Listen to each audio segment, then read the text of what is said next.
Metro চালু হওয়ার ফলে হাওড়া স্টেশন থেকে এসপ্ল্যানেডে যাওয়ার বাসে লোক হচ্ছে না। অধিকাংশ বাসই প্রায় খালিই যাচ্ছে। লোকে গঙ্গার তলা দিয়ে এসি মেট্রোর পরিষেবা পেয়ে আর বাসেই উঠতে চাইছে না। যাত্রীরা ইতিমধ্যেই দাবি তুলছেন যত তাড়াতাড়ি সম্ভব হাওড়া টু শিয়ালদা মেট্রো চালু করার। আর এর ফলে আগে যেখানে বাস চালিয়ে এক ট্রিপে 4,500 টাকা উঠত, এখন সেটা নেমে এসেছে মাত্র 1800 বা 2000 টাকায়। সাধারণ মানুষের বক্তব্য, আগে বাস ড্রাইভার আর কন্ডাক্টরদের রোয়াবের শেষ ছিল না। যেভাবে ইচ্ছে বাস চালাতো, যত ইচ্ছে লোক ওঠাতো, আর কিছু বললেই বলতো অত তাড়া থাকলে বাস থেকে নেমে ট্যাক্সি নিয়ে নিন। কিন্তু যেহেতু এর আগে সাধারণ মানুষের গঙ্গা পেরোনোর প্রধান ভরসা ছিল এই বাসগুলোই, তাই মানুষকে সমস্ত দুর্ব্যবহার সহ্য করেও বাসেই চাপতে হতো। হাওড়া থেকে একটা লঞ্চ বাবুঘাট অবধি আসে ঠিকই, কিন্তু বাবুঘাটে এসে গাড়ি পাওয়া আরও একটা ঝক্কি। এখন মেট্রোয় হাওড়া থেকে এসপ্ল্যানেড আসতে খরচ হয় মাত্র 10 টাকা, বাসেও সেই একই টাকা লাগে। কিন্তু বাসে চাপলে বড় বাজারের জ্যাম পেরিয়ে এসপ্ল্যানেড পৌঁছতেই অনেকটা সময় লেগে যায়, তাই মেট্রোতে চড়াই বুদ্ধিমানের কাজ। তবে সাধারণ যাত্রীরা এবার দাবি তুলছেন এই বছর পুজোর আগেই যেন হাওড়া টু শিয়ালদা রুটে মেট্রো চালু হয়ে যায়, কারণ এখনো বাসে চেপে হাওড়া থেকে শিয়ালদা যেতে কখনো কখনো ঘন্টাখানেকেরও বেশি সময় লেগে যায়। আর তার সঙ্গে বাস ড্রাইভার আর কন্ডাক্টরদের রোয়াব তো আছেই। তবে বর্তমানে কিন্তু যাত্রীরাও পাল্টা শুনিয়ে দিচ্ছেন।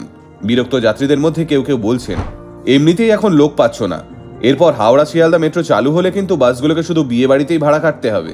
তবে এই কথা কিন্তু সত্যি, আর সেই কারণেই কপালে চিন্তার ভাঁজ পড়েছে বাস মালিক এবং বাস সিন্ডিকেটের কর্মকর্তাদের। কারণ এভাবে চলতে থাকলে কয়েক বছরের মধ্যেই হাওড়ার বাস টার্মিনাল খালি হয়ে যাবে। ঠিক যেমন যুগের সঙ্গে এবং গতির সঙ্গে তাল মেলাতে গিয়ে ধীরে ধীরে ট্রাম চলাচল বন্ধ হয়ে গেছে, সেভাবেই এবার সারা শহর জুড়ে মেট্রোর এমন বাড়বাড়ন্ত হয়ে গেলে মেট্রো রুটগুলোতে আর বাস চালানো সম্ভবই হবে না। কারণ লোকে হাওড়াতে নেমে এখন এসপ্ল্যানেড হয়ে একদিকে গড়িয়া, অন্যদিকে দমদমে পৌঁছে যাচ্ছে কিছুক্ষণের মধ্যেই। এরপরে হাওড়া শিয়ালদা কানেকশন তৈরি হয়ে গেলে শহরের যে কোনো প্রান্তে খুব সহজেই পৌঁছে যাবে মানুষ। তবে বাস ড্রাইভারদের কিন্তু সম্পূর্ণ অন্য বক্তব্য। তাদের মতে মেট্রো চালু হয় সকাল 7টা থেকে আর বন্ধ হয়ে যায় রাত 10টা থেকে 10:30টার মধ্যে। তাই ভোরবেলা ট্রেন ধরতে আর রাত নামলে বাড়ি পৌঁছতে কিন্তু সাধারণ মানুষকে বাসে চড়তেই হবে। কিন্তু সমস্যাটা বাসে চড়া বা কিছু বাস ড্রাইভার এবং কন্ডাক্টরদের রোয়াব নিয়ে নয়, এখন যুগ পাল্টেছে। আর তাই টাকার থেকেও মানুষ বেশি প্রাধান্য দিতে শিখেছে সময়কে। হাতে টানা রিক্সার বদলে যখন প্যাডেল রিক্সা এলো, মানুষ সেদিকে ঝুঁকলো। আবার প্যাডেল রিক্সার জায়গায় যখন অটো টোটো এলো, মানুষ বেছে নিল সেগুলোকেই। আজ শহরতলি থেকে গ্রাম সর্বত্র এই টোটোর রমরমা, কারণ মানুষ আজ আরামে একটু তাড়াতাড়ি সব জায়গায় পৌঁছতে চায়। তাই মেট্রো ভাড়া 10-15 টাকা বেশি লাগলেও মানুষ তা খরচ করতে রাজি। তবে বাস অটোর সঙ্গে মেট্রোর এই সংঘাত কিন্তু নতুন নয়, বহু বছর ধরেই চলে আসছে এই লড়াই। কিন্তু এবার বিপদটা অন্য জায়গায়। আর 3-4 মাসের মধ্যেই 15 বছরের সমস্ত পুরনো বাস তুলে দেওয়া হবে শহর থেকে। ফলে এমনিতেই বাসের সংখ্যা কমে যাবে সারা শহরে। তাই এবার দেখার পালা যাত্রীদের ভোট কোন দিকে বেশি পড়ে।